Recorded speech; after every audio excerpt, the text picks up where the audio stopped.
জিনিস বলুন, যে হাতটা তুলে রাখবেন ভাই, বেঈমানি করবেন না, আমি আমার হয়ে ভোট চাইবো না। কিন্তু আমি আপনাদের কাছে একটা প্রশ্ন, হাত তুলে রাখবেন যে আপনারা এই দুর্দিনে যাদেরকে ভেবেছিলেন আপনার পাশে থাকবে, আপনার ওকাপে নিয়ে কথা বলবে, আপনার মিটিং মিছিল করবে, সে আপনাকে দিল্লি যাওয়ার নিদান দিচ্ছে।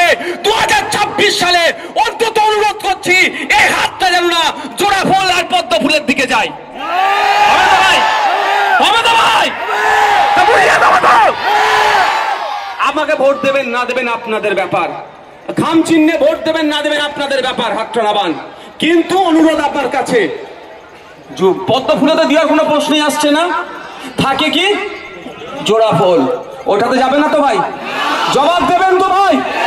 আমি বলছি না যে ওই জোড়া ফুলে না দিয়ে আমাকে দাও, ওটা বলছি না, যেখানে ইচ্ছা ভালো লাগবে দেখবেন। যদি আমাকে না ভালো লাগে, নোটা আছে নোটাটা দেবেন, কিন্তু মমতা ব্যানার্জিকে একবার শিক্ষা দিয়ে দেবেন যে তুমি আমার আগে ভোট ছাড়া ক্ষমতার মসনাতে বসতে পারবে না। সময় এসেছে শিক্ষা দেওয়া। আমি অবাক হয়ে যাচ্ছি।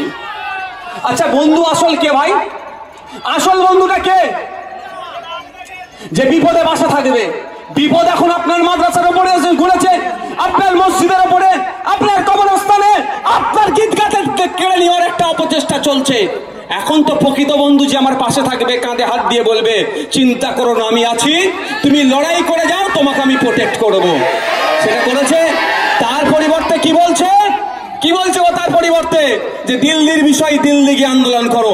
100 দিনের টাকা বন্ধ করে দিয়েছিল, এটাও তো দিল্লির বিষয় ছিল। এখানে প্রতিবাদ মিছিল তৃণমূল করেনি?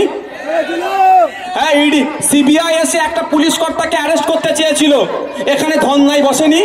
তাই সিবিআই কোথা থেকে এসেছিল? সিবিআই কোথা থেকে এসেছিল? তাই দিল্লিতে গিয়ে করেনি। তাই সময় এসেছে এই বছর, এবার 2026 সাল আসছে, ভোট চাইতে আসলে বলবে চলে যাও দিল্লিতে গিয়ে ভোটটা দাও। হবে তো ভাই? হবে তো? এর জবাব দিতে হবে। এবার আপনাদেরকে আমি গুটি কয়েক কথা বলবো, কেন এই ওয়াকফ সংশোধনী আইনের আমরা বিরোধিতা করছি, এটা জানা দরকার। জানা দরকার তো। প্রথম বলি, এই আইনটা দেখিয়ে এই ওন্দার বিধায়কেরা ভোটে আর জিততে পারবে না।